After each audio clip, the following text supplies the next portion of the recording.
Cool. Well, good afternoon, everybody. Welcome to what's the last afternoon. So it's great to see you. You're all still here, and look forward to exciting hour and a bit coming up of some discussions on clean tech innovations for a better planet. My name's not Brian Kilkelly, there's a couple of last-minute changes to the program, so sorry we're slightly behind schedule.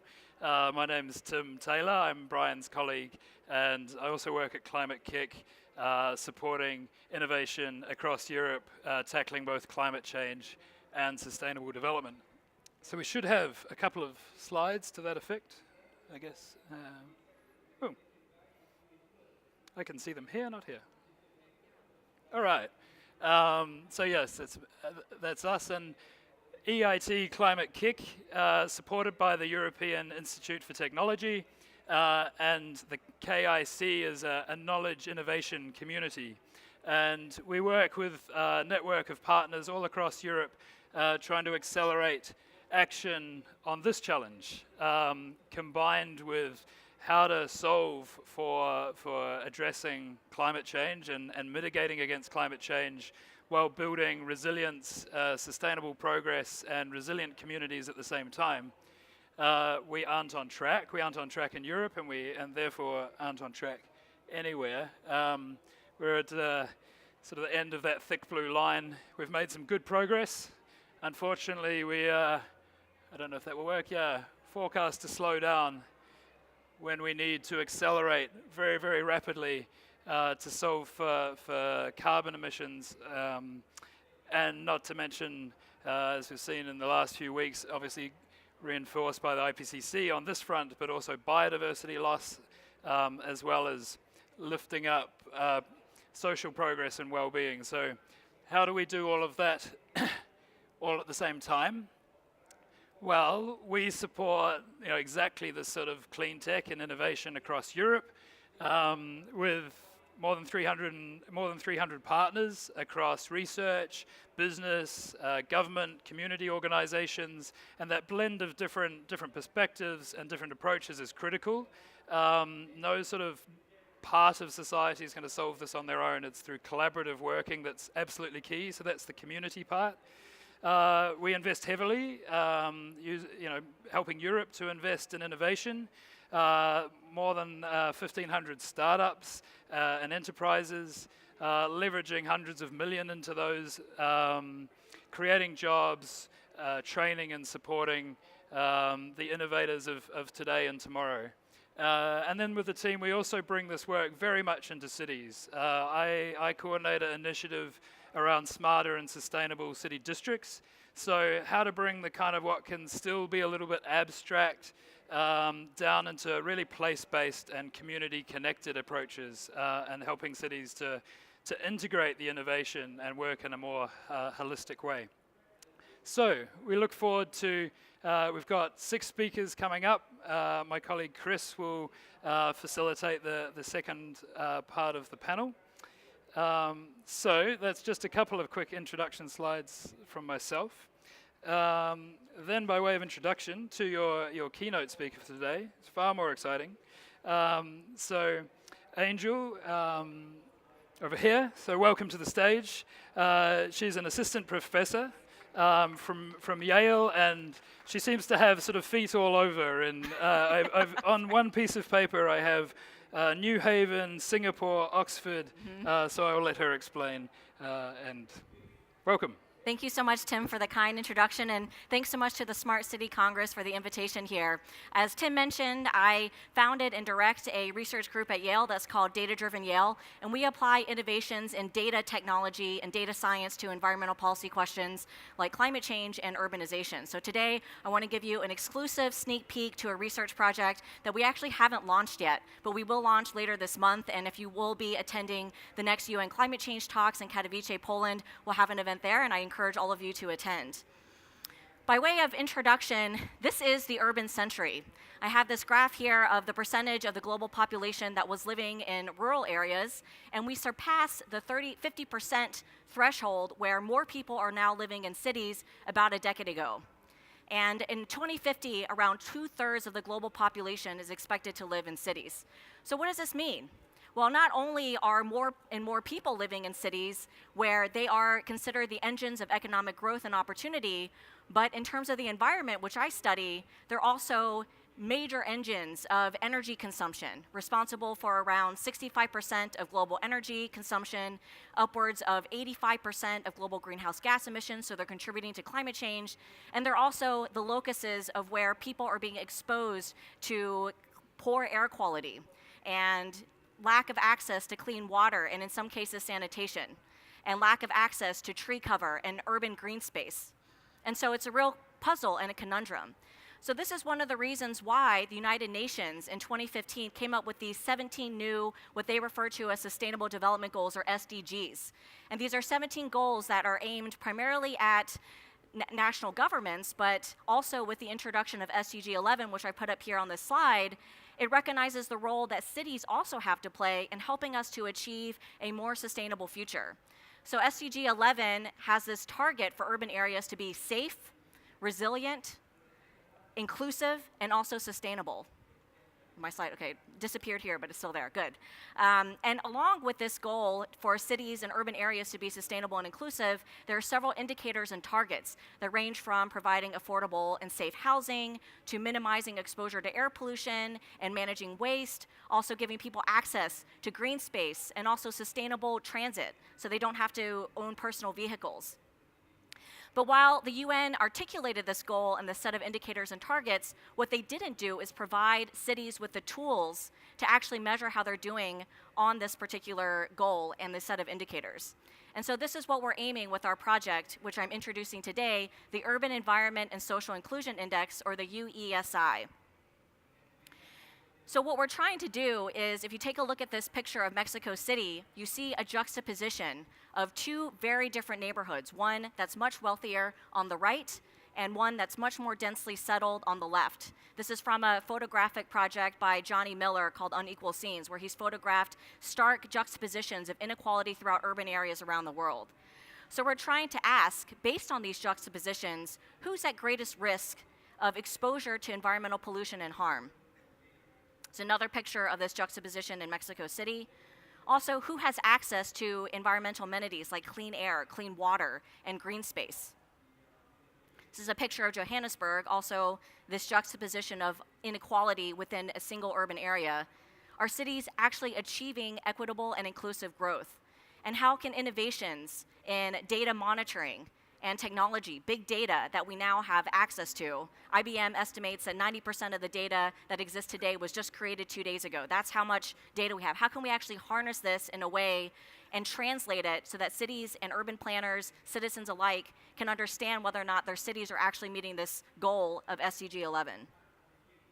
And so the Urban Environment and Social Inclusion Index, which my group and I have been working on for the last 2 years, measures environmental performance along 5 dimensions. We're looking at exposures to fine particulate pollution, or PM 2.5, which is one of the most health-relevant air pollutants, also exposure to nitrogen dioxide.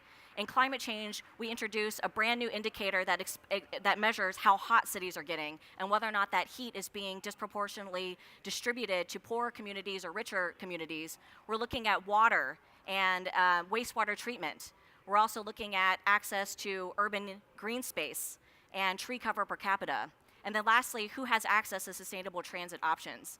And with this index, our goal is to provide spatially explicit indicators to urban managers and citizens. And so this is one of the major innovations that I'm introducing today. If you look at all the indicators that are out there, and it seems like every day there's a new index for cities and green cities and smart cities, but they're not providing data that's spatially disaggregated across an urban area. Normally you're given one single number that's supposed to represent the entire condition of a big city, like Mexico City, New York City, which I live close to, or now Singapore, where I now live. And we know that people do not live in cities unidimensionally. And those scenes that I showed present that very clearly. And so for our pilot effort, we have more than 30 cities. They're primarily capital cities, and we try to be comprehensive in terms of covering at least one city from every continent, but clearly it's not comprehensive. Hopefully you can see your city represented here. But I'm also making a call today. If you have a city that is not included in our pilot round, we're encouraging people to participate by sharing data with us or thinking of ways to partner where we can also provide this data, calculate the indicators for your city. But this gives you a sense of the extent of cities that we include, from Vancouver in Canada to Melbourne, Australia. We have a range of cities that we are piloting this framework in. This is the general process that we went through to actually develop our index. We spent a lot of time speaking with scientists, to urban planners, to city managers, to businesses, to try to figure out what is it that we should try to aim to measure as part of this index, and where current data and indicators are lacking, and where there are opportunities for innovation. We also worked with C40 Cities for Climate Change Leadership to engage the cities themselves, to ask the governments, is this a tool that will be useful for you? And where are data gaps in your current measurement systems that we can help to innovate on? Then we adopted a set of design principles. As I mentioned, we wanted all the data to be freely available, so it's not locked behind a paywall that people have to pay to access, but we want to make all the data freely available and downloadable to people. And also, as I mentioned, provide everything on a spatially disaggregated scale. And then last, we had actually set about collecting the data. So where do we actually get our data from? As I mentioned, we're using high-resolution, large-scale geospatial data sets. So this is a look at our tree cover data set, which we partnered with University of Maryland to produce. They have a project called the Global Forest Watch Project that's also with a think tank called the World Resources Institute. And you can see on the left, we have income, and the darker colors are the wealthier neighborhoods. So one of the wealthiest neighborhoods in Los Angeles here is this dark green, has per capita income of over $100,000 per person. And then within the same city over here, you have a neighborhood of a GDP per capita of around $31,000 per year. And if you look at the access to tree cover, you get a lot more in this wealthier neighborhood compared to this much lower income neighborhood here. So this is the kind of spatial analysis and the types of data that we're providing for people to better understand how these dimensions of urban environment and social inclusion interact. This is another example of how we're using crowdsourced data, so actually engaging citizens also to contribute data to measure how their governments are performing and helping to provide sustainable transport options. So this is again Los Angeles, and you can see these blobs here are actually corridors, walk sheds, of where people can, within a few kilometers, access mass transit, rail, and bus, for example. And for Los Angeles, less than 50% of their city actually has access to these sustainable transit options. So they need to do a lot better in this one area. We're also featuring, as I previewed earlier, a brand new indicator. This is from a PhD student in our group who, for 9,000 urban areas all around the world, has been working with Google Earth Engine to provide satellite-derived measures of how hot cities have been getting over the last 15 years. So this is incorporating high-resolution satellite data to measure changes in what's known as the urban heat island effect. So this is the differential by which cities are hotter than their neighboring rural areas. I'm from South Carolina originally, and on a hot summer day, you could almost fry an egg on the sidewalk, but then you go to the countryside and it's much cooler. So we're using high-resolution satellite data to measure actually how cities are getting hotter and preventing the climate change within their urban extents. So that gives you an overview of some of the data sources that we're using. And then in terms of how we're actually measuring social inclusion, this is a question that I've gotten so far from our peer reviewers. Like, this is very difficult to actually measure what inclusivity means. And we've already been having a lot of discussions over the course of the 3 days about the need to be inclusive. But how do we actually measure quantitatively how cities are performing on this very key measure? So the definition that we've adopted, I posted here. So we are viewing inclusion as a process of ensuring that all members of society have both representation and agency, and that data is giving people agency by understanding what the baselines are and how their cities are performing, and decisions that determine their social, political, economic, and cultural lives. And so this, again, you're probably thinking, Angel, this is a very lofty definition. How are you going to measure it? The way that we try to measure is through socioeconomic indicators by neighborhood within each city. And unfortunately, at this point, consistently, the only comparable indicator we have across all of our cities is income. So it's not perfect, but it's a start for how we're trying to measure social inclusion. We've also adopted some principles from economic theory. So if anyone is familiar with Lorentz curves, going back to your microeconomic or your macroeconomic lessons from school, and also familiar with the Gini coefficient, which is a quantitative measure of inequality, income inequality within a country. So in some cases, some countries don't even like to really talk about the Gini coefficient because of its controversy. But at any rate, what this Lorentz curve and Gini coefficient does is it tells us how equal or unequally distributed income is throughout a country. So you have here this line of equality. If income was perfectly distributed all across a country, it would fall along this perfect 45-degree line. But unfortunately, most countries fall and produce a curve that looks something similar to this Lorentz curves, where you have different proportions of the population that have different proportions of a country's income. So that can be summed up with this Gini coefficient. So we actually adopted that same method to look at distribution of environmental pollution and environmental amenities across the city. So what we see is also if all of the green space were perfectly distributed across an urban area, it would fall along this line of perfect equity. If it's not, you could have a situation where air pollution is burdening more poorer populations, or the burden could be on wealthier populations based on how these amenities and these harms are distributed. So what can we tell from this? I know it might be a little bit hard to see, but you can see here I've plotted both this Gini curve, or this Lorentz curve, for income here in red, and the urban heat island, so the distribution of heat throughout a city in blue. So you have cities like Johannesburg, where most of that burden is falling on the poor, but then you also get a city like Copenhagen that's actually doing worse than Johannesburg, where most of the heat in the city is being distributed on poor populations. So this was a pretty surprising result to me, and it emphasizes the fact that both developing country cities and developed country cities are both struggling with some of the same environmental issues. So we've also summed this up for all the other issues. I won't take time. I'll just point out in a couple cases, Sao Paulo, for example, you see a huge disparity in tree cover distribution. Same thing with Beijing. You see huge disparities in public transit access. So we're able to quantify and sum up all these disparities and looking at two dimensions of urban environmental performance and social inclusion in one first ever quantitative way.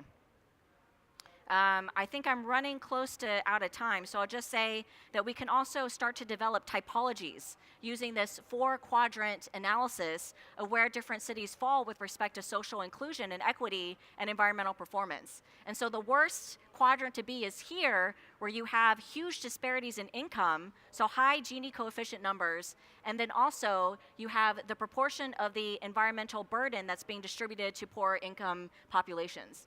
So just a quick look at how that looks like again for that urban heat. You get Johannesburg, that's down here, pretty poorly. Most cities fall into this quadrant right here, and you actually do have some cities that are doing quite well. London, Amsterdam, Paris, Bangkok, Manila, and Singapore.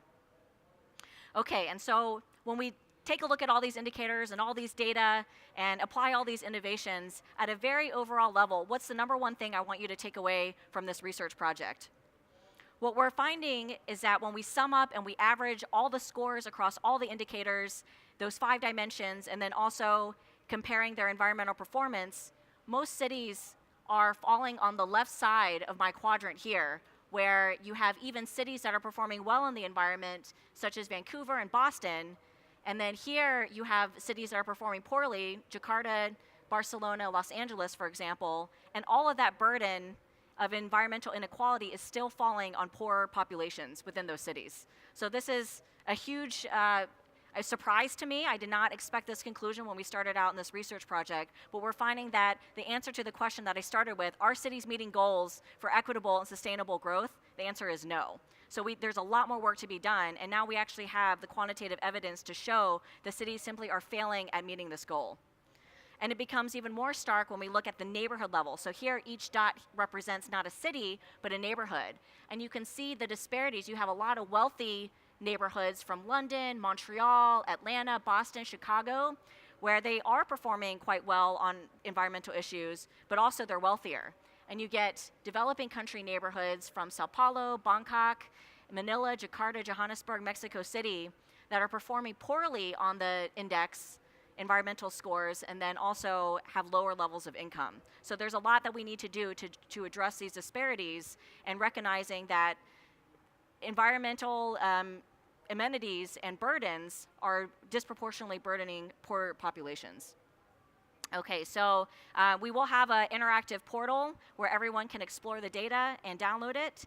And I haven't included the link yet because it's still under lock and key for a few more weeks, but I hope you'll get in touch with me afterwards and I can add you to our mailing list for when we officially launch. Just want to thank my team. We're primarily students from Singapore and then also from the US, and here's my contact information. Thank you so much and look forward to your questions.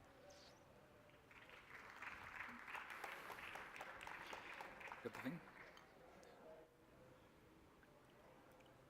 Did I go massively over time? No, I think you did. Okay.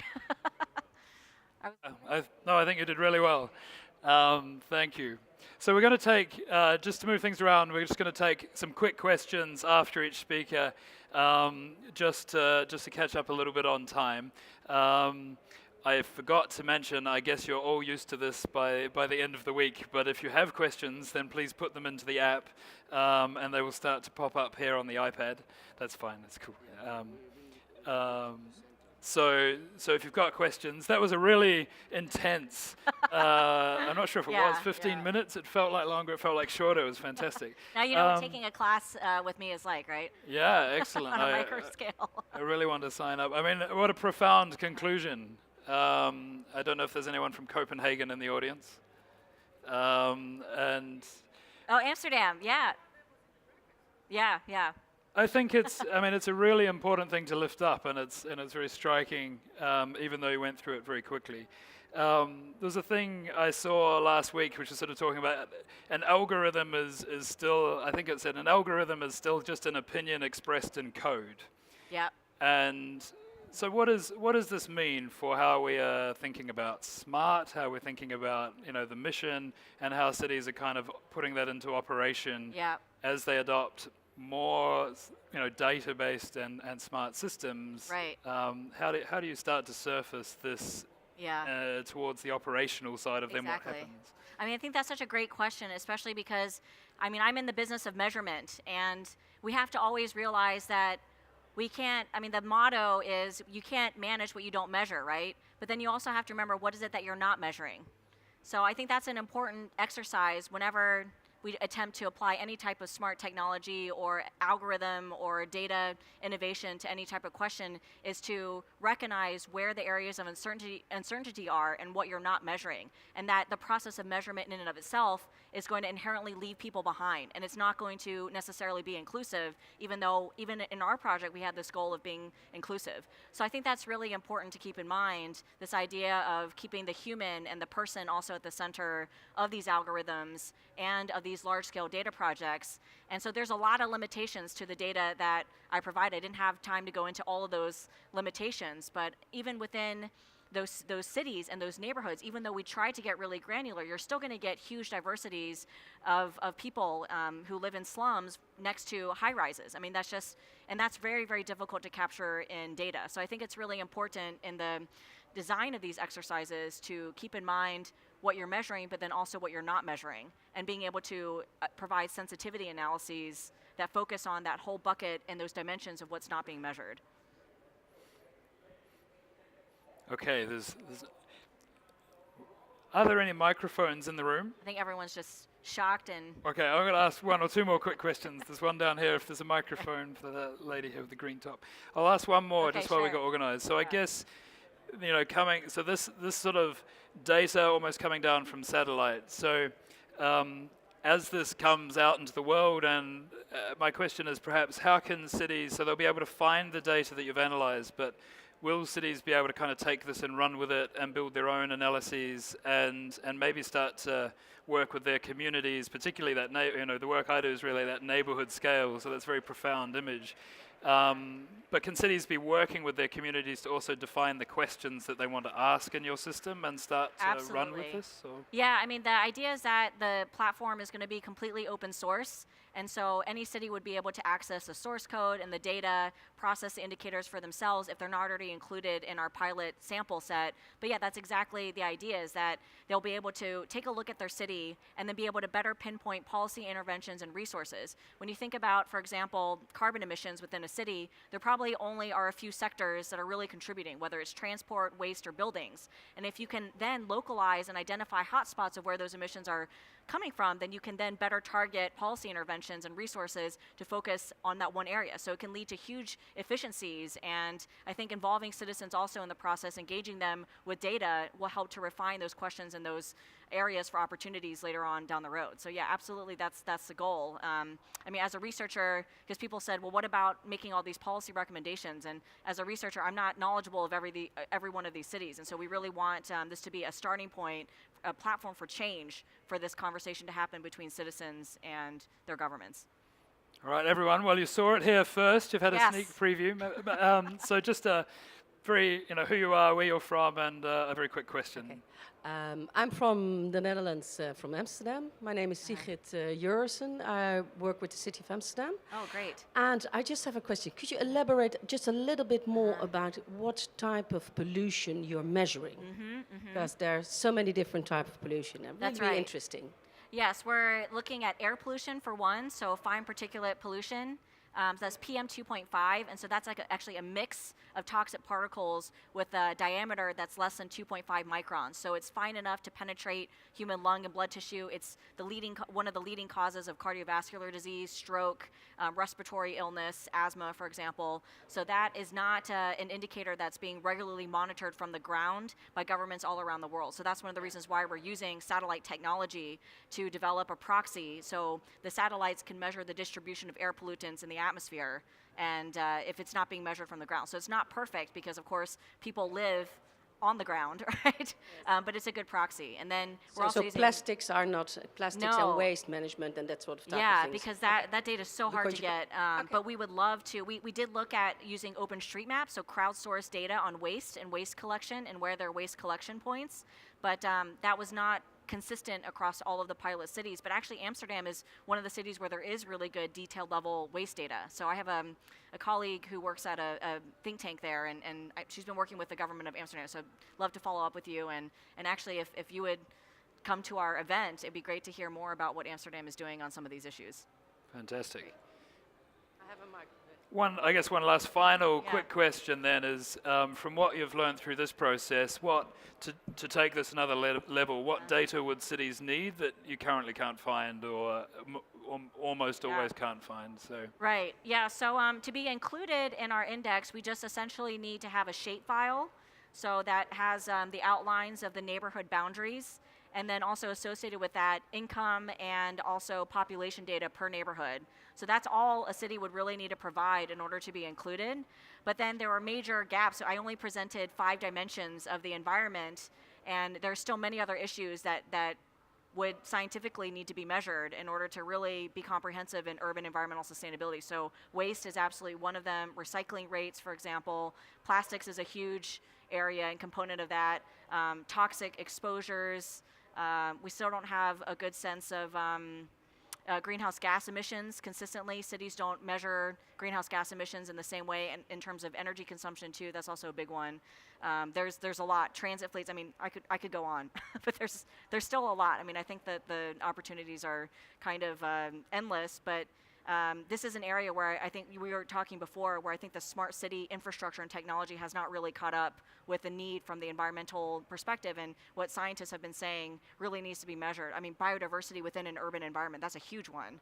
And to understand how built environments are actually affecting urban biodiversity. I mean, that's huge. In Singapore, where I live, they've replaced almost all of their native plant species with ornamental exotic species from other places, and that's had huge, profound implications on the biodiversity and the ecosystems within Singapore. And that's just not being measured. I mean, that's huge. all right, well, next version you'll see loss of indigenous biodiversity mapped That would be great, to diverse equity indexes. But thank you very much. Thank you so much, Tim. Fantastic, Appreciate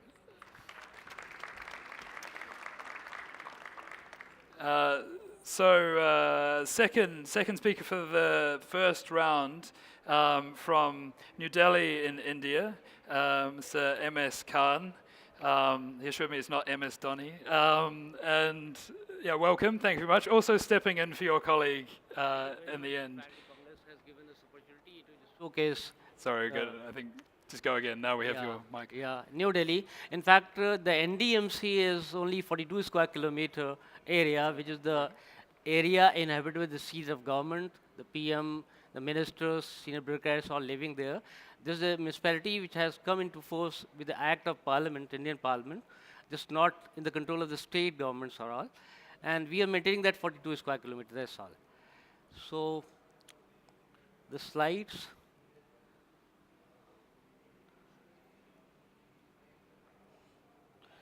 Slides. Yeah. So this has been, in fact, this was the flagship program of the government of India. The Prime Minister has selected 100 odd cities to change it over to the smart city, basically. And first batch of 20 cities was the New Delhi Municipal Council, for which the projects have been initiated now and taking place in a fast mode. And an SPV vehicle has been created in the Municipal Council, Smart City Limited.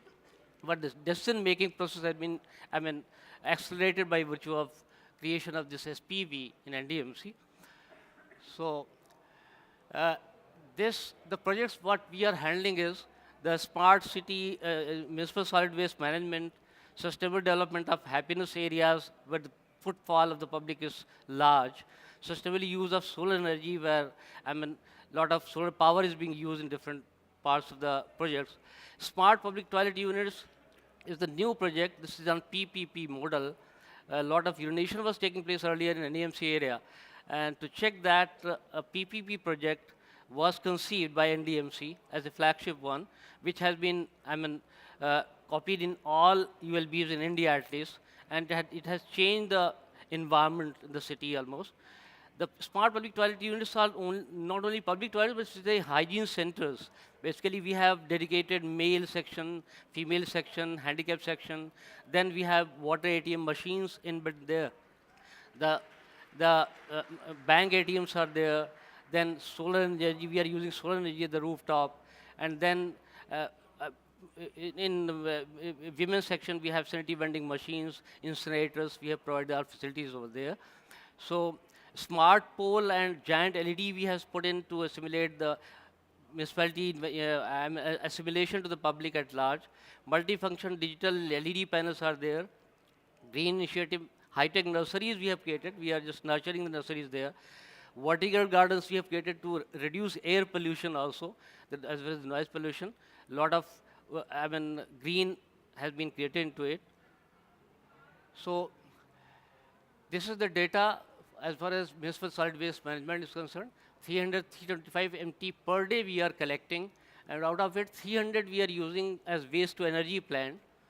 We are generating electricity over there. The remaining 25 tons is going as a compost for creating manure for the green, what we are maintaining. And then no waste goes to landfill. There is no landfill site as such. We have created a small engineer pit only, but the leftover of that boilers is just buried over there, methodically. And there is a 100% door-to-door collection in residential and commercial areas by developing 425 tricycle rickshaws, 28 auto tippers. Garbage is being done, collection of garbage done in community mobile bins, the capacity of which is 8 times the garbage generated in the area on daily basis.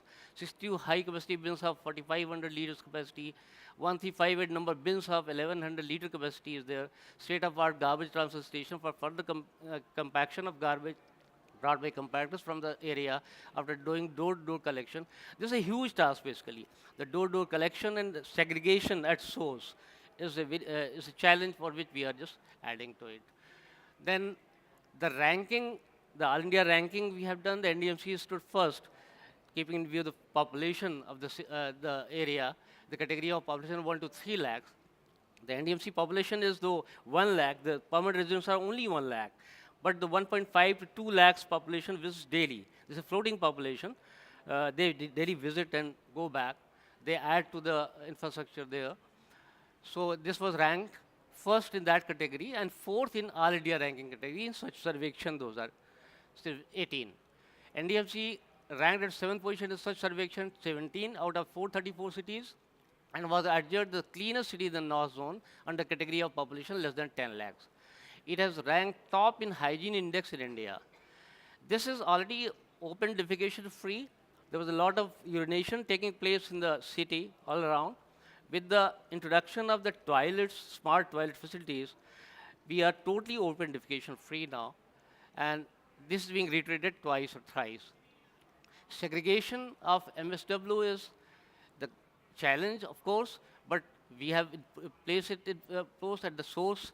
We are segregating it. They are in NDMC door-to-door collection, residential, commercial, and institutional area has been commenced, from which has developed 28 auto tippers with separate. In fact, we have outsourced this segregation and collection and transportation to the different agencies. It has distributed about 30,000 blue and green dustbins to its citizens so that they can segregate at source at the kitchen waste. And if the citizens doing primary level newspaper, plastic bottles, e-waste, etc., segregation and storing in blue and green containers to disposing auto tippers. 600 households are doing home composting also. People are just picking up this house composting. Wherever they have the land, they are using it and composting. Wet and dry segregation bins, green is for wet and blue is for dry. Wet dry segregation underground bins we have put in. Now, the wet waste and dry waste segregation goes for composting also. The wet is going for composting. And the compost is being by the municipality itself in the garden areas, wherever there is use. At Bharat ASEAN Maitri, we have created some social infrastructure, like the fountains, the gardens and parks. And then ASEAN Friendship Park, 10 countries participated into it. This was a huge success. We created a landscape there.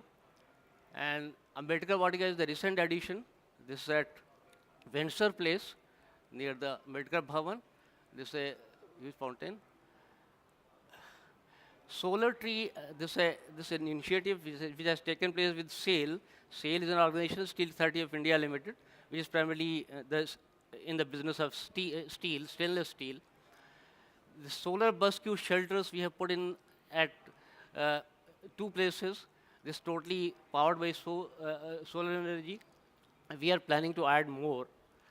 And then installation within NDMC is solar rooftop panels are there. At our schools, in offices, everywhere we have put in this one. This is the action plan. 10% reduction project demand of conventional energy by 5 years. We are planning for this. MOU with SECI is an organization 14 for solar rooftop. We have already gone into MRG. 4 megawatt for December 16. And this is the target 24 megawatt by December 18, which we hope that we'll be meeting to it. Then this is the smart public toilet. You can see the toilets over here. This is a section. The center is the entry for the male section. This is a water ATM machine. This has P-built system. And that is a bank ATM. And the other side entry is for the women only. And from the back side, we have given entry to the physical handicap. This kind of toilets have been made on PPP model. The municipality is not getting any expenditure, instead earning out of it. Because we have given only the advertisement rights to the tune of 18 square meter area on the same structure. The consumer has created this infrastructure. He'll be maintaining it for 10 years, 10 long years. Thereafter, he'll be delivering back to municipality as its own asset. And this has been a huge draw in particularly NDMC area, which has prevented total open urination and defecation. The totem board we have created to identify these toilets in the night hours. They are backlit signages. They have the sensors also for temperature and this also. And this kind of facilities we are providing. Besides water ATM, bank ATM. Then the health ATM also. There's a non-invasive kind of tests which are taking place, say ECG, temperature test, blood sugar test. These are tests are digitally provided. And we are thinking to assimilate it with a doctor who can give advice, live advice to the patient then and there only. This is the NDMC app. The citizens' grievances and interaction between the governance and citizens are done through NDMC 311 apps. So we have provided every data. He can lodge complaint. He can isolate data from it. Command and control center, this is under test. We are already installed. It's evolving. Then centralized CCTV control is there, and DMC 311 app is there. Digital parking monitoring management we have created. At Connaught Place, this is a huge business district in Connaught Place. You may be knowing about it. Smart bike sharing monitoring system is done through this. Public grievances digital mechanism is with this. LED interactive screens are there where the people, this is smart poles we have just put in at strategic locations. We are just thinking to add more to our infrastructure. Then LED interactive screens like this. Here the citizens can interact with batteries. Here the social messages are displayed in some areas. This is the multifunction LED panel. This is a digital interactive panel. We have seen that. And then in education sector, we have changed it to smart classroom. And smart boards are there. Tablet-based classes we are running. Digital libraries and e-learning process we have already initiated into it. So this is a world book for every digital library. This is a snapshot of libraries when the interaction. And the smart parking management system, this all, I mean, from entry to ticketing and everything, this on digital mode. The direct and live feeds come to the command and control centers, and we will be monitoring with this one. And the revenue and everything is collected with the equivalent car parking space. Sensors are there, LED screens, camera, auto base station, ticket dispenser, app and server rooms are there. These are the mechanical roads super we are using in avenue roads basically. These are the wet mechanism system. But we are just planning to add more in lane, by-lanes in market areas. Few I've seen here in Beijing they are using. This is kind of silt we are collecting. We temporarily store for 2 or 3 days to make it dry up. Thereafter it is sent to the compost pit, engineered pit, and that is treated there. CND-based disposal management we have already outsourced. We have given, we have outsourced it for complete 7 years, right from generation point to lifting of CND waste through this mechanism, and thereafter just dumping it to the recycling plant. This entire process takes place through the outsourced agency. So just to reduce air pollution, we'll be just transporting it by covering it, and then it goes to the digital dumping recycling plant. This dumping plant is a PPP project of government, Delhi government, and a consumer there. And after recycling, certain recyclable materials, products are reused by us. Say, for example, pavers, bricks, sand, grit, etc. They are used. This is the management system where the segregation and everything takes place. Smart city, NFC Hightech Nursery, these are the photos there. They have the microprocessor-based controller for automation and climatic condition, seed germination station for placing germination tray, evaporative cooling system with fan and cellulose pad. This is a controlled environment germination facility, I mean, generated there. Then a green initiative, Hightech Nursery, this is another snap of that. Smart city vertical gardens, we have created a lot of vertical zone over there at certain metro pillars and flyovers. At certain locations, we have created this kind of vertical gardens just to meet that pollution standard. This is gardening, I mean, taking place. This all in-house by the municipality. The people given exposure, they have been sent to Beijing and other places in Europe. They have learned and practicing in-house there. These are the gardening processes. I mean, just to proposal for gardening on road rotaries. Rotaries we have taken to just make it like this. Thank you. Yeah. Super. Thank you. Thanks a lot. Wow, what a wealth of initiatives. This is happening all over New Delhi or in focused areas within the city? The New Delhi Municipal Council, this is basically a council. This is a council, certain most VIP area has been identified and kept under control of the government of India, central government. Rest of the area has a different municipality. We are from the NDMC area, that 42 square kilometer. Okay. Yes, sir. And what put that in context of the wider municipal area for the audience, just to understand like how much of the wider city is that, roughly? The 42 square kilometer area, the central business district and the PMO, Prime Minister House, residents and judges, senior bureaucrats, ministers are living there. This is the most central part of the, yeah. Other municipality, the SD, the East, North, South, East, South Delhi Municipal Corporation, North Delhi Municipal Corporation, like this, three board municipalities are there. Cantonment board has a different setup. They have their own, municipality. Right. So this is the NDMC for which this has been selected as a smart city for the smart city initiative. Interesting. Yeah. Great. So we've got time for a couple of questions just before we head off for a coffee. If you've got any, please send them through or raise your hands. I will ask a quick one just to warm us up. So, I think a really interesting counter. So we had from Angel's presentation really the kind of global view and looking down almost from satellites and data. And here you showed really some really initiatives that are building right from the ground up with communities and some big numbers, involving 600 people and collecting waste and things. So how do you manage to bring so much of the community along with delivering and operating these systems long term? It's a challenge, basically, particularly the segregation at source is a challenge. The people are being educated, they are being pampered, they are given facilities for composting, in-house composting. So we are getting it, but it's not 100% segregation, but most of the segregation is taking place at the source.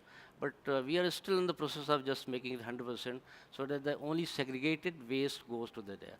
For that matter, we have been tying up with some NGOs, some rag pickers who will be collecting newspapers and other solid waste there, who will helping in segregating at the household level and making revenue out of it also. So we are integrating their expertise also in this business so that it becomes a success. Yep. Yeah. Fascinating the public toilet with the list of, it's almost like, why is it still called a smart public toilet? It looks like a little kind of community center. Toilet was a very really a challenge in the NDMC area because a lot of urination was taking place and the maintenance of those toilets were not so up to the mark.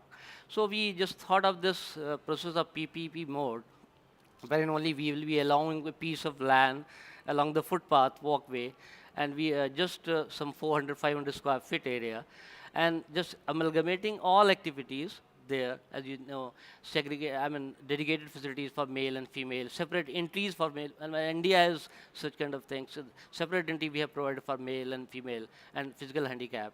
Then further facilitating them with this attendance, female in female section, male in male section.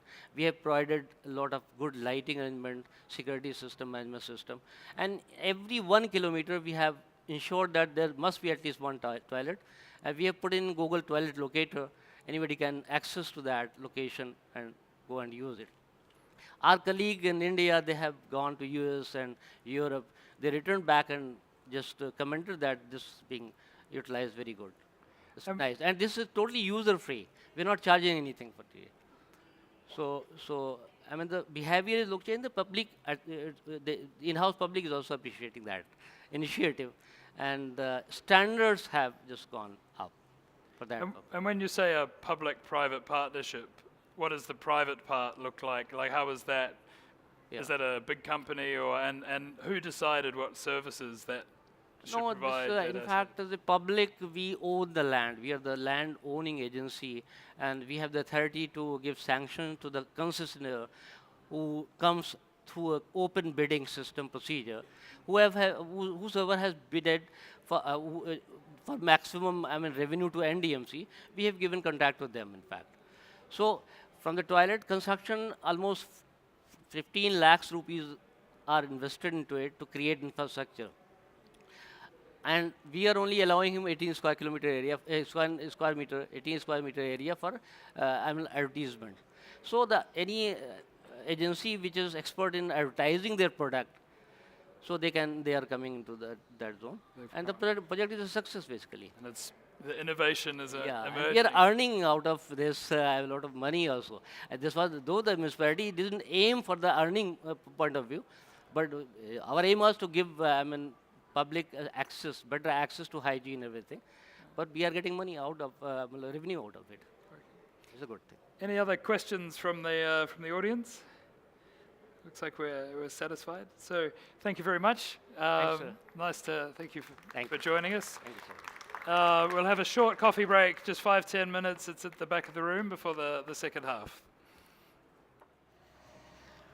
Hello, my name is Christoph Mazur. I'm also working for Climate-KIC on a program called Smart Sustainable Districts. And there I'm especially responsible for anything around how can we enable cities take all those different smart solutions that we have all over the world and how to make them happen. Having said that, we will hear today, we'll see today 4 presentations in the area of urban air quality, energy, waste, and wastewater. So all very, very different technological areas, but all have in common that at some point a city has to start dealing with those issues. All have in common that it's about innovation and about system change. So in this panel, I have 4 wonderful guests with me. I have Anne Berlancourt, director of a lab in the air, and she has worked for more than 30 years around innovation and air quality projects all over the world, so France, the US, and the UK.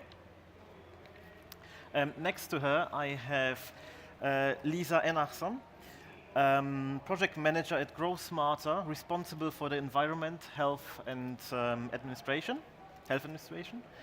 Then next to Lisa, I have Zhengwei Chen, Deputy Dean of INESA Smart City Design Institute of Shanghai, devoted to the application and operation of smart city solutions.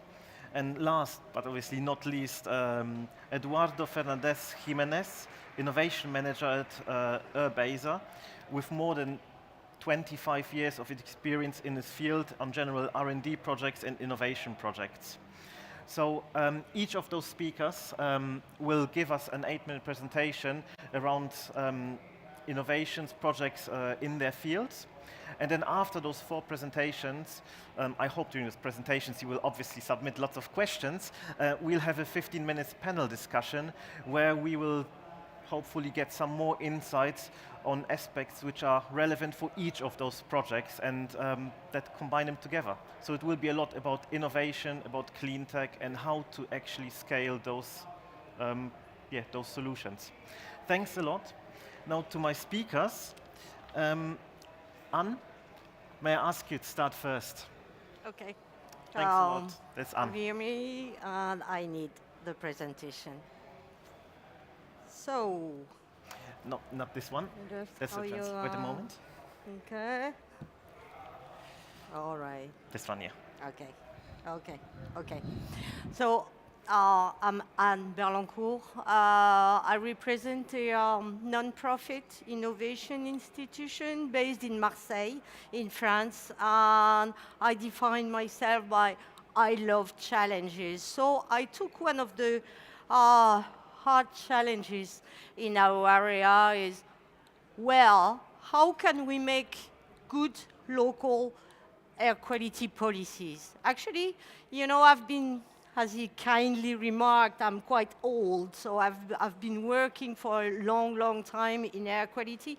And you know what, sometimes while driving, I ask myself, what works, what doesn't work? And fact is, at the local level, local policies do not work that well. Why is that? I spent some time trying to understand together with the ex-Marseille and the camp, which is an innovation hub here, and different partners. And actually people do work in clusters. In France, and I suppose in other countries too, you know. The transportation office is going to work on some projects, and the environmental office is working on other projects, and so on. And we have conflicting interests, so it's really difficult to have an efficient action plan. But on the other hand, you know, with the digital age and I have kids, you realize that actually people do want to get engaged and make sense with their life and do things, and it's quite nice, right? So how do we reconcile these two facts? And that was the challenge. And actually, you know, we speak of smart and smart and smart, and I made the parallel with the biology, right? You can have a hand that works fine, but if you have a neurological accident, then you won't control your hand. Basically, that's what's going on territories. You have functioning things and no central organization. So for me, the meaning of smart is that create both the nervous system, you know, infrastructure. So, you know, the information flux can go from the brain to my hand, right? And also some kind of vision and sense. So we built a project, you know, to give this infrastructure necessary to build plans.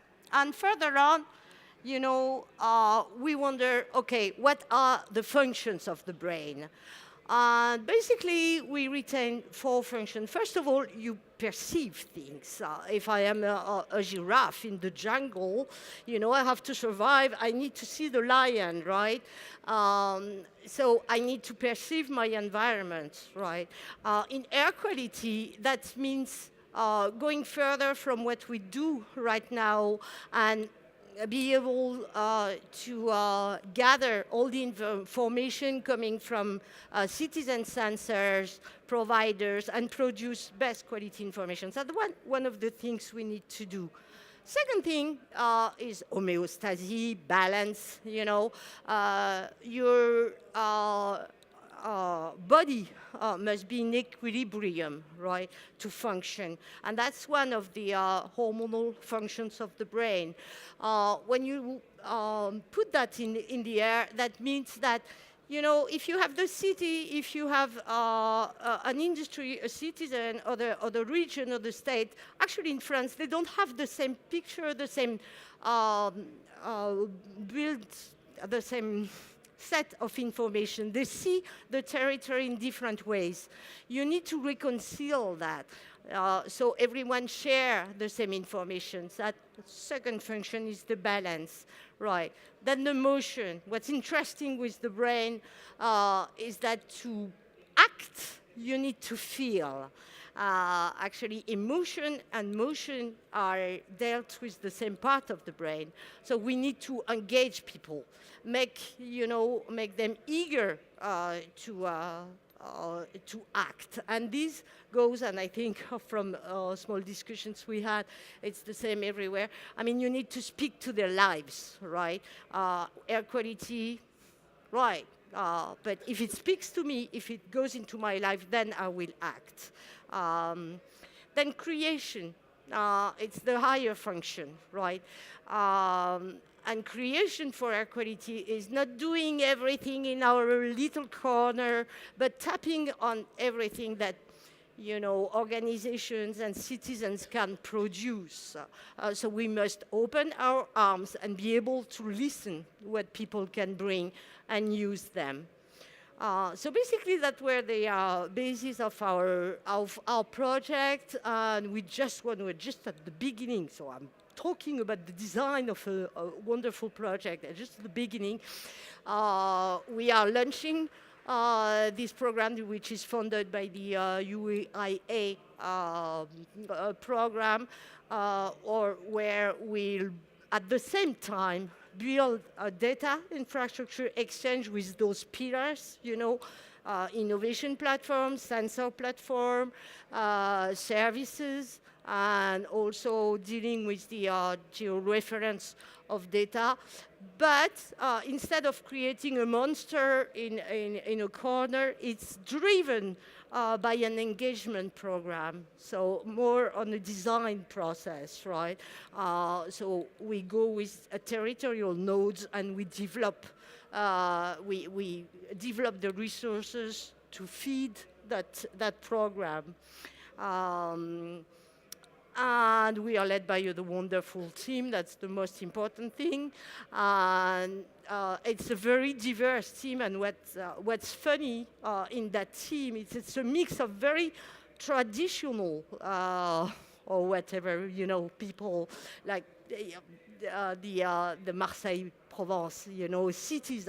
It's difficult sometimes to have them really innovate, and the air quality boards also, and there is the mix of these institutions and digital innovation programs, and it's a very good way because we created very personal links to, get people to work together. And it's perfect, I see you. If you know more about what's in the program, what we are going to do, and the definition of the platform, you can go there and you'll have news, including photos of my master. Thank you. Thanks a lot, Anne. A very interesting way to see how the nexus, even though it's a technology, the nexus between technology and people is important to make anything happen, because in the end, these are solutions for people. And yeah, Anne pointed at me all the time because I threatened to take away the microphone if people talk too long. Lisa, it's your turn. And yep. Lisa will be telling us about GrowSmarter. About projects from Stockholm. Yeah. So, okay. So I'm Lisa Enarsson, and I'm from the Environment and Health Administration in the city of Stockholm.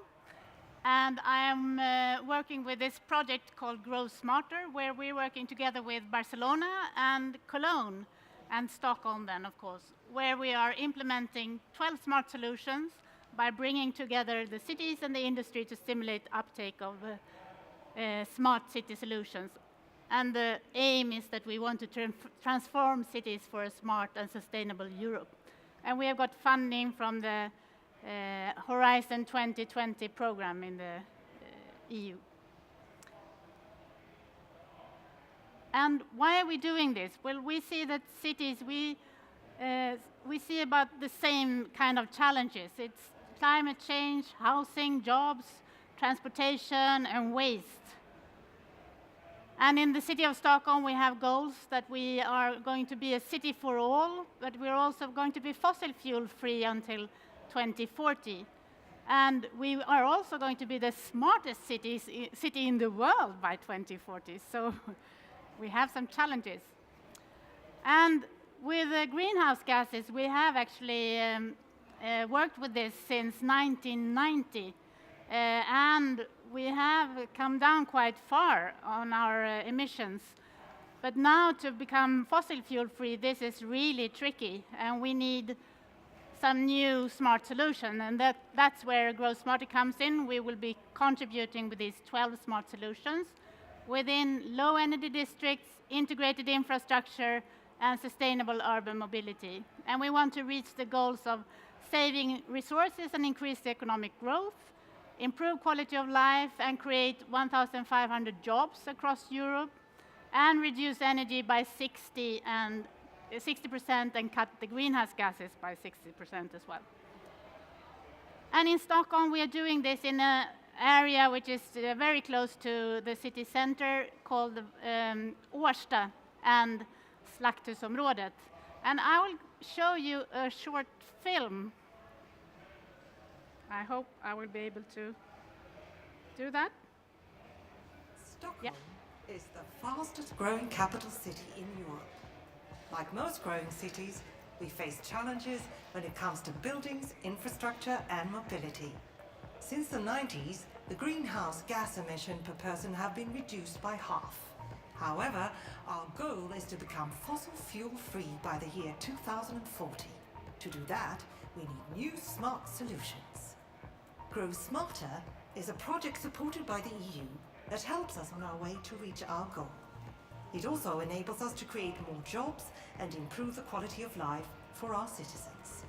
GrowSmarter brings the city and industry together to integrate and demonstrate 12 smart solutions in low energy districts, integrated infrastructure, and sustainable urban mobility.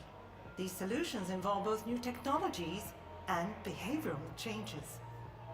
Stockholm's city-wide fiber network is the world's largest. It enables us to implement and monitor smart solutions across the city, such as smart street lighting, energy-efficient LED lights that dim when nobody is around and brighten up as people approach. Some of these street lights are also equipped with communication system transceivers. The fiber network enables us to collect big data and analyze patterns for more efficient traffic management. We also use infrastructure to buy waste heat from data centers and supermarkets. Heat pumps then add the heat to the district heating system. Refurbishing existing buildings with cost-efficient measures is essential to bring down energy usage. Normally, building materials account for 30% of all heavy transport. The use of a centralized logistic depot has reduced emissions and improved working and living conditions. We've refurbished houses and installed innovative solutions to save heat, hot water, and electricity. Energy consumption has been optimized by combining photovoltaics, electric vehicle charging, and energy storage. The system gathers relevant information from external sources, such as weather forecasts and energy spot prices, to optimize the energy flow. Sorting waste in different fractions is often difficult in existing buildings. By introducing different colored bags, there is no need for more space in the buildings. All bags can be transported underground to recycling centers in the waste collection vacuum system. The bags are then optically sorted and recycled. Organic waste is used to create biogas for transport vehicles. New charging stations, as well as fast charging stations that can fully charge a car battery in less than 30 minutes, have been installed close to homes. New biogas filling stations are also built across the city. Many citizens want to live more sustainable lives. By providing the right tools, we can make it easier for them to achieve this. With a smart information system, tenants can now monitor their energy use and choose how they impact their own environmental footprint. Sensors monitor traffic patterns and provide citizens with real-time information on travel times. Signal priority gives cleaner heavy vehicles green light faster than others. Service boxes in the entrance of the buildings for goods bought on the internet enable tenants to easily get their goods without further transport. Electric-powered delivery bicycles also reduce local pollution levels. We encourage alternative forms of transport, like smart mobility solutions with car sharing and city bikes that reduce the climate impact and improve the quality of life. Together with the companies working with these smart solutions, we invite you to Stockholm to experience how we work to reach our goals. We hope to provide other cities with valuable insights and inspiration. Together, we can help Europe grow smarter. Yeah, so that was pretty much what we're doing in the project, and actually the main focus of this project is energy efficient renovation. And there we are working on keeping all the heat within the city by having a good climate shell, but also a good system for the ventilation, where you can see it's only like 2 degrees the air that goes out, and we're keeping all the heat inside. And the same for the water. It's cold water going out, and the heat stays in the building. But we don't think these technical solutions are enough. We also need to have the tenants on board. So that's why we're also giving them tools to be able to choose themselves what they're doing in their apartment and reduce their climate impact. And you saw the waste system, which is very easy for the tenants. We're also providing them with bikes and also cargo bikes so they can go shopping with them. And there's a car sharing pool, of course, with electrical cars where which they can use.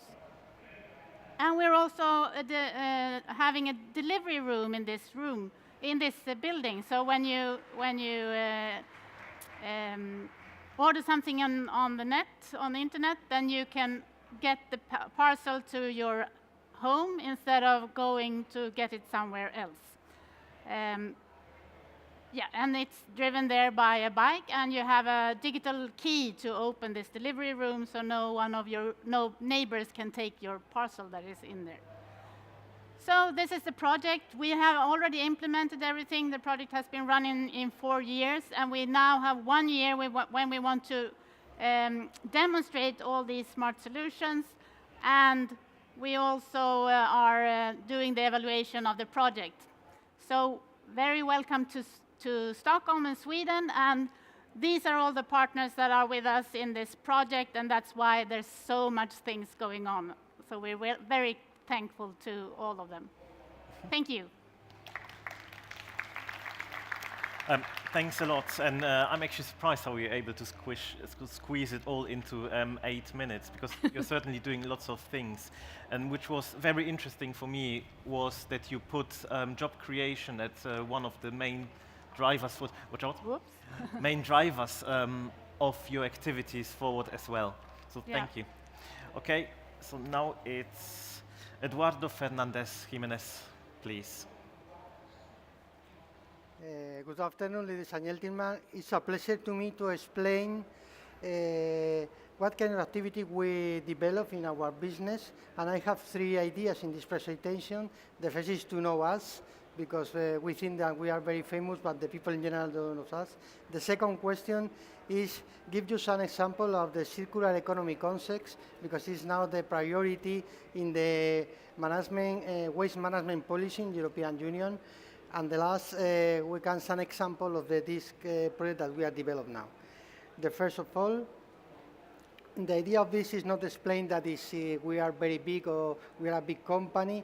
The idea is that we have working in many different countries with different kind of culture and different kinds of necessities and requirements for waste for management his waste. Because of them, we need to offer some solution for the different clients. And in the majority part of cases, public, it's administration, public administration. That we are in more than 24 countries, we are more than 30,000 employees, we have a big, many different technologies. Our principal activities for our companies, one is in the area of waste treatment plant. We have the whole cycle of life, drinking water production, drinking water distribution, waste network management, and waste treatment plants.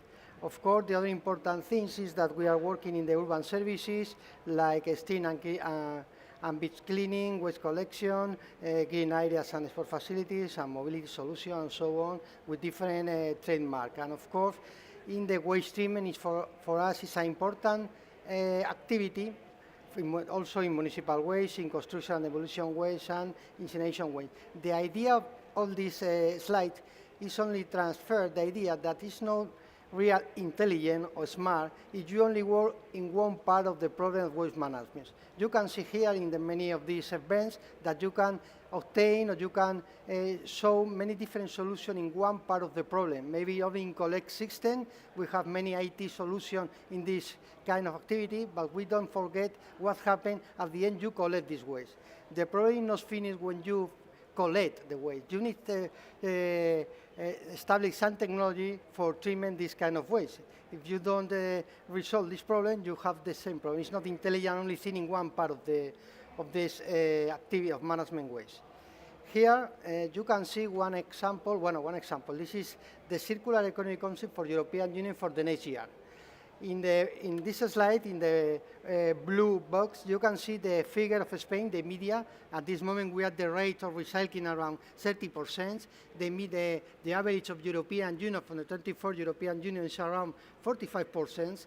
And the target for the next 2020 year, for example, is 50%. 2025 is 55%, and you increase 5 points each year. And the other side, you can see the target of this policy. You need to obtain only 10% of rate for landfill. And in the moment, for example, in Spain, we are around 50%, more than 50% of our waste. What is the conclusion of that?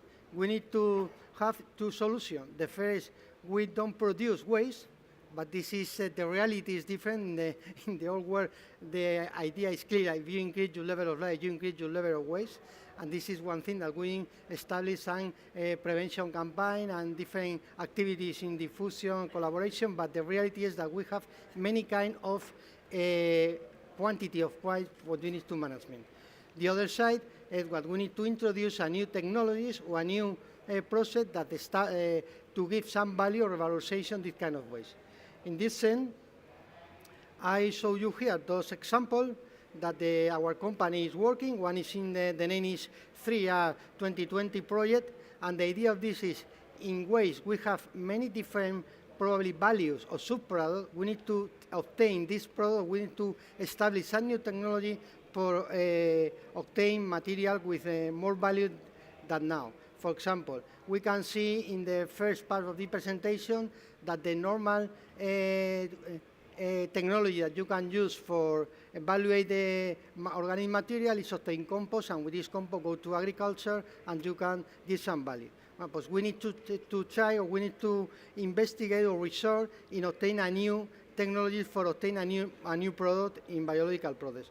Here in this slide you can see we can different kind of waste, plastic waste, incineration waste, or waste treatment plant. We have also solid waste, and we try to obtain in economical condition, pues new liquid fuels, hydrogen, fertilizing, metallic, and the other chemical products. This is one project with the idea of circular economy. In the biological process, this is another example. The name is Urbiofine project, and the idea is the same. If we need to take not the landfill waste, before to put in landfill, to dump in a landfill, pues establish a new technology, different to composting or anaerobic digestion.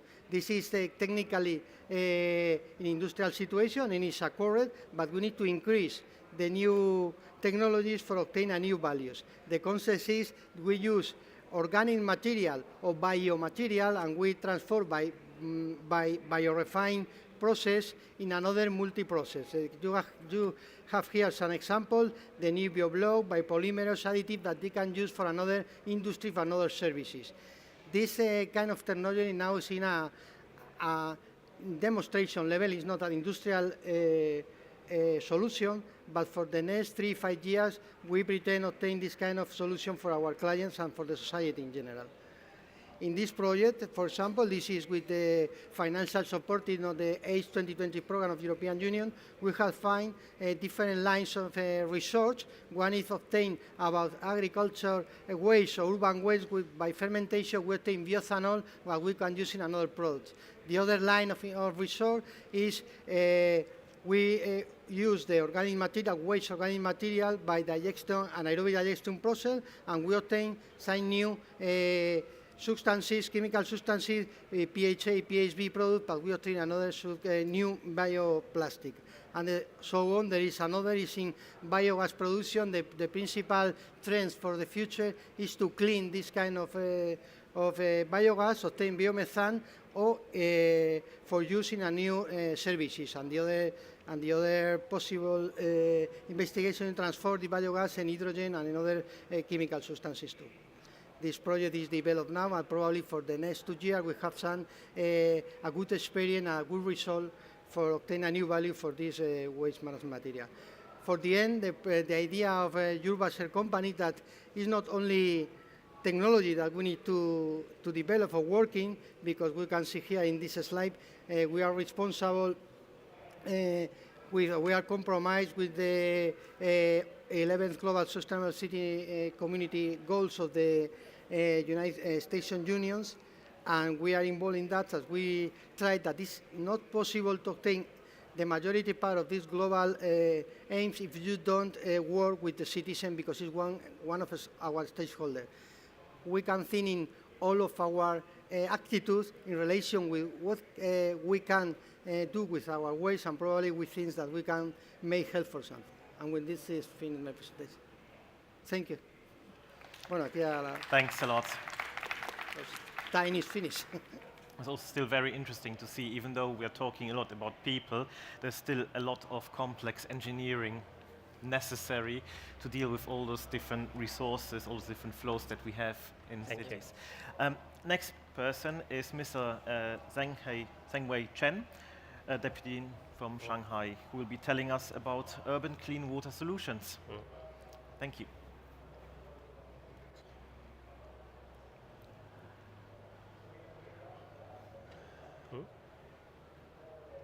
Start. Can I have a try?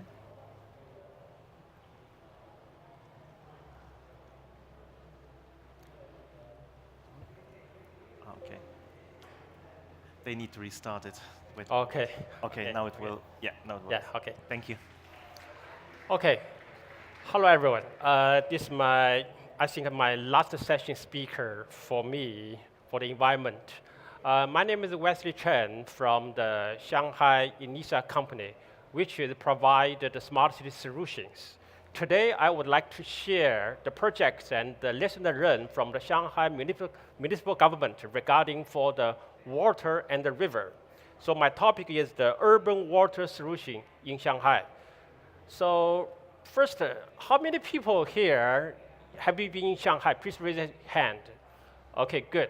Because Shanghai is right now is an international city.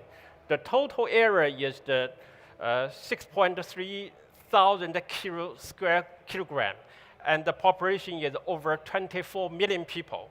And the last year, Shanghai municipal government, they designed and approved, we said, is the Shanghai year 2035 plan. This plan, the goal for the plan is the one word: excellent global city. So the topic right now is, and Shanghai will be admired city of innovation center, community center, and the ecosystem center. Today, I will focus on the ecosystem center for the nature environment. So can you imagine how many rivers in Shanghai? Can you imagine that?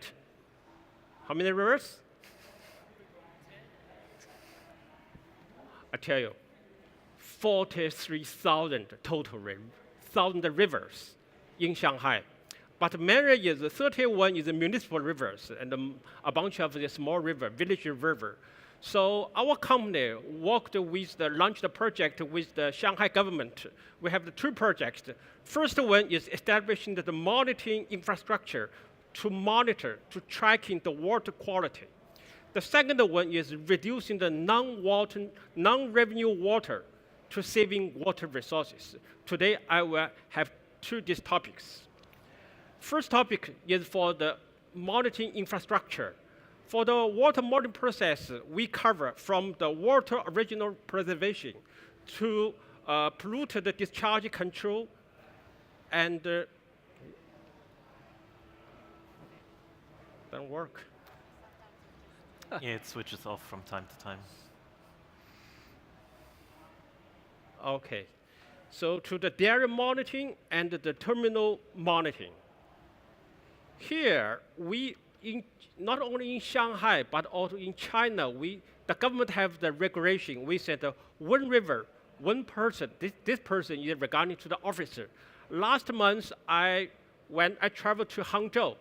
Hangzhou is very famous for the travel. Here is from the green tea. You can see that there is a label.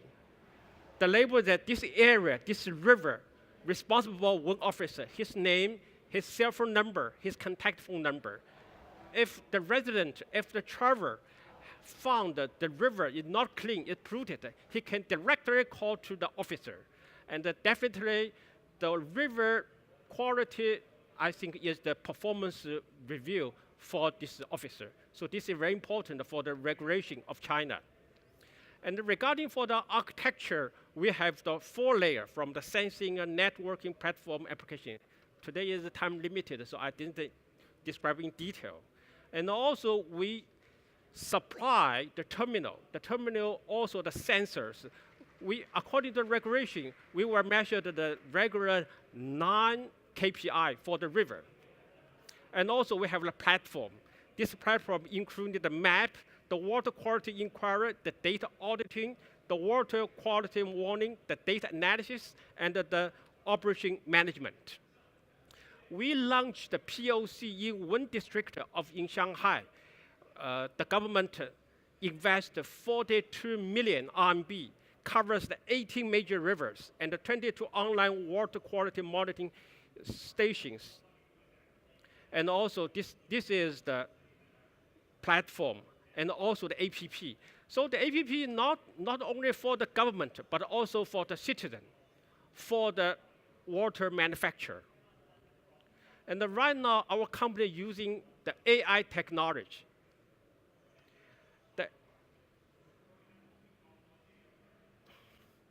The AI technology we were using, for example, the camera will automatically find, for example, this is forbidding for swimming. If some people, the head in the water, it automatically sends the warning message to the officer. For example, the garbage dumping, the water quality mutation, these kind of things. We use the AI plus technology. And the second topic is regarding for the non-revenue water. So in China, in Shanghai, the annually is around 3.1 billion tons every year. But the company just get the price, get the money for the 2.4 billion tons. So you can see that we say the NRW is the leakage is around 30 to 35%. So this is very huge. So we launched the project. We installed the wireless meter. We set up the platform. We collect the data, and we use the algorithm for that and figure out where is the hole for the leakage. So according to current price, the water price right now in China, I think not only China, but also in the world is very low compared to the future. So the economic benefits nearly is around 127 billion, 127 million pounds. So, and we can save the water, 0.3 billion tons. I think this is very important, the nature resources. And this is our texture. We collected the GIS generation, billing system, customer information, and asset management combined to the SCADA system, remote reader, the wireless meter together. Then we collected all the data in one data platform. We will use the cloud computing and the algorithm to figure out where it is the leakage. So we launched the project last year in one district. The peak water consumption is 80 tons per day, and right now from the leakage is from the 35 to around 20%. So also we share this kind of the projects, lesson learned, to calculate it to the standard, ISO standard. And this year in the Moscow IEC SYC meeting, this is the 1TT, is the technical task for the water. We calculate for them, the proposal. So I think a smart city is not only, even though I'm a technical guy, I'm a company, is not only for the ICT parameters, but also the stakeholder, the government, the manufacturer, and the citizen. And also the business model is very important. Thank you, guys. Thank you. Thanks a lot from all our four speakers. I'll be first asking one or two questions, but if you want to ask additional questions, please send them through the app and I can then ask them. Being here moderator, I get to ask the first question, which is, because we've seen lots of different areas where you're applying innovations, different solutions, from energy to water to waste.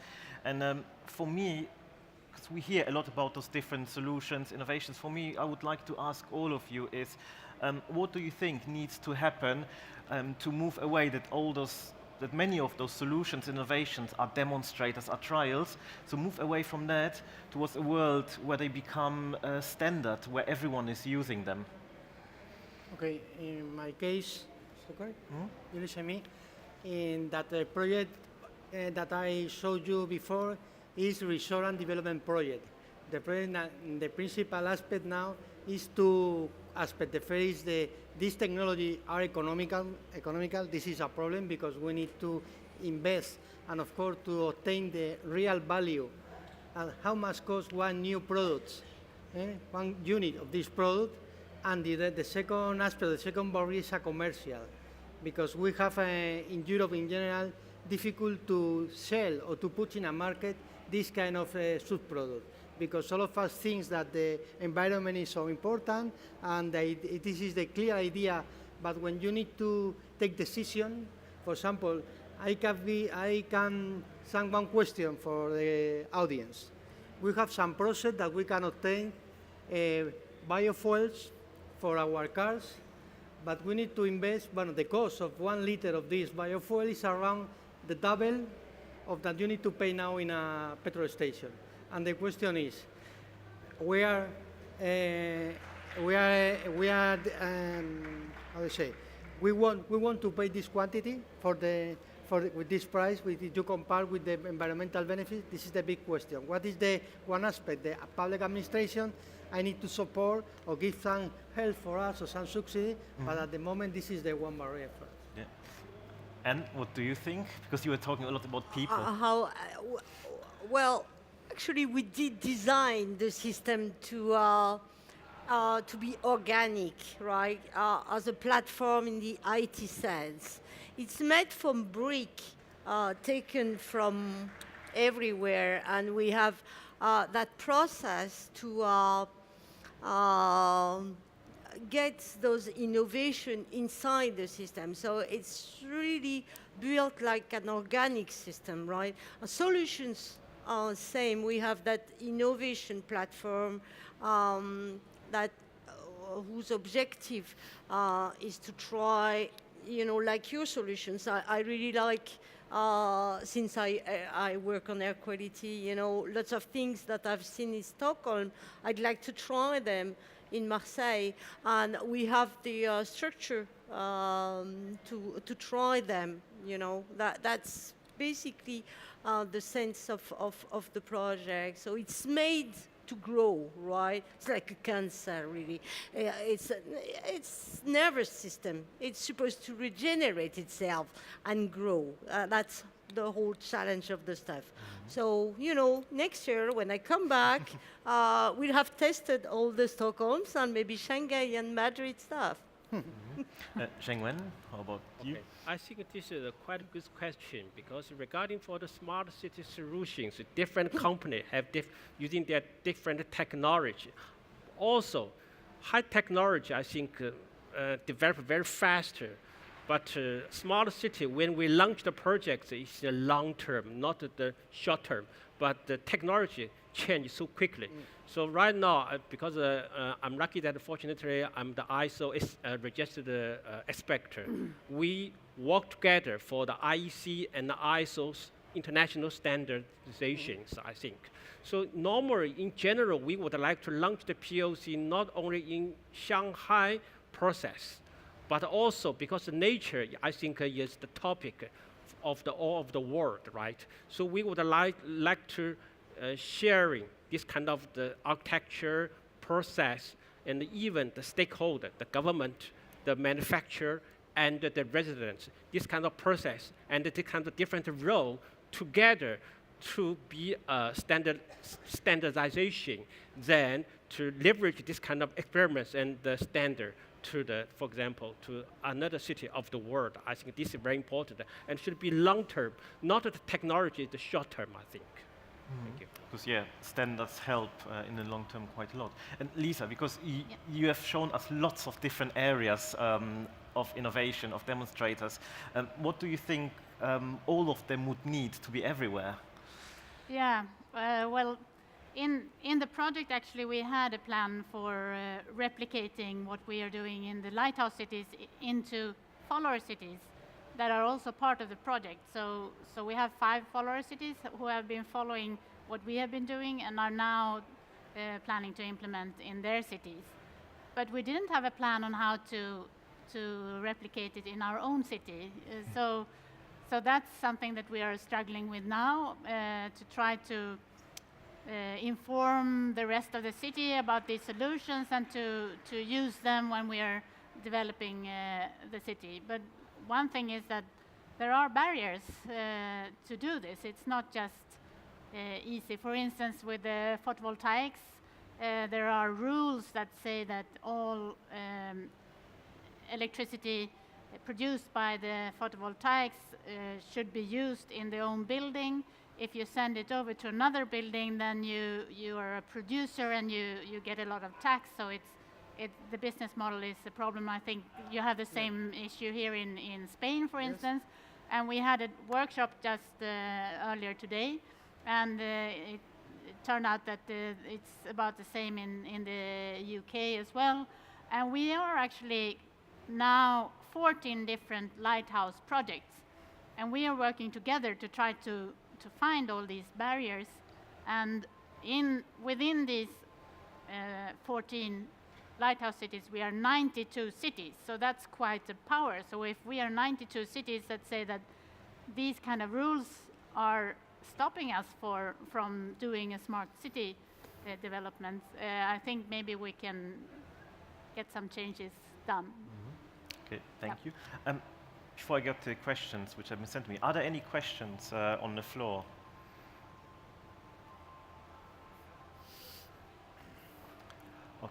Okay. Do we have a micro for?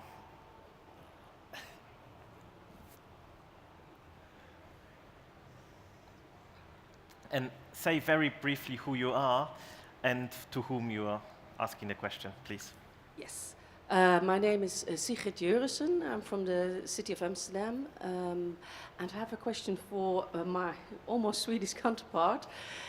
Beautiful, very interesting. I just have a question, two things. Did you all manage it into one integrated platform? That's the first question. And second, could you enlighten us already about how much you saved in money, or how much cleaner your air will be, or can you enlighten us a bit about the results? Yeah. Well, firstly, about one data platform, no, we don't have one data platform. In both Cologne and in Barcelona, they have gathered all the data from the whole project within these cities in one platform. In Stockholm, we have a data platform, but concentrating on the movements in one of the areas, the slaughterhouse area, which is an event area. So we are working more on the traffic, where we want to avoid traffic jams and a squeeze of people when the event is finished and people are going out. So we're collecting data to give information to people. So, but we have three different big data parts in the project. But now we're actually discussing maybe we should do something that is together all three cities about air pollution actually. So we'll see. Maybe we'll have one for the three cities and see what comes out of that. To the other part, we are just now in the results, evaluating the results. I can say that one of the buildings in Valla, which has geothermals, actually has reached energy reduction from 150 kilowatt hours per square meters down to 48 kilowatt hours per square meter. So that's a really good result. I know that another building doesn't have the same kind of results. There are other parts also that we are looking into now, like the windows in these buildings are really energy efficient. There are 0.7 U value, and normally if you're energy efficient, it's 1.0, so these are really energy efficient windows. But they are so energy efficient, so when it's cold outside in Stockholm, more than -5, you get an ice layer on the outside, as you get on a car, for instance, and the meaning of the window is that you should look out, so maybe these were too energy efficient. So these are things that we have to consider and see if it's worth to go that far, or maybe if it's icy too many days, then it's not a good idea. Then maybe 0.9 is Okay. Thank you. By the way, Eduardo will have to leave us already now. Thanks a lot, Eduardo. And I'll be asking one last question from online, which is because you described again lots of solutions, and we have, I think, lots of cities in the audience. If a city wants to make one of those things happen, what would be the first step they would need to do to implement your solution in terms of expertise or activity? What would they have to do? A city mayor or a citizen? If you can start. As just I mentioned that regarding for the smart city projects, definitely we will relate to the stakeholder, government, citizen, and the company. The government regarding for the investment for the ROI, and the company will supply the solutions, and the citizen will be the living people in of the city. So we think this is very important, also not only for the ICT regarding for the company, but also the process during this three stakeholders. This is very important thing. And as I just mentioned, the two projects I mentioned, definitely the first project, we currently, the government don't have any ROI-based model. They just invest money, tons of the sensors to collect all the parameters of the river to monitor the river quality. But for the second projects, it's fortunate that we have business model, because as I mentioned that if we save 1% of the leakage water, totally is every year is 45 million RMB. This is have business model. And also this is citizen, the government and the company can work together for that. So that means I think ICT solution, process, standard, business model, and even, especially for China, I think this kind of developing country, citizen conscious is very important. All this together, then we can launch the project efficiency in the long term.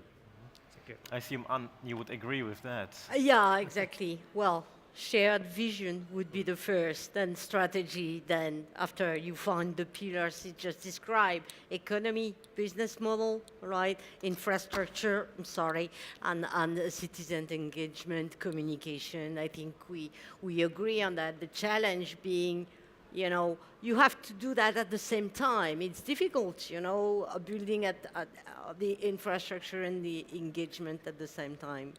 Mm-hmm. Because of time, Lisa, in one word, most important thing? I would say we need brave politicians, so they have to take a decision, like our politicians who have said that we should be fossil fuel free until 2040.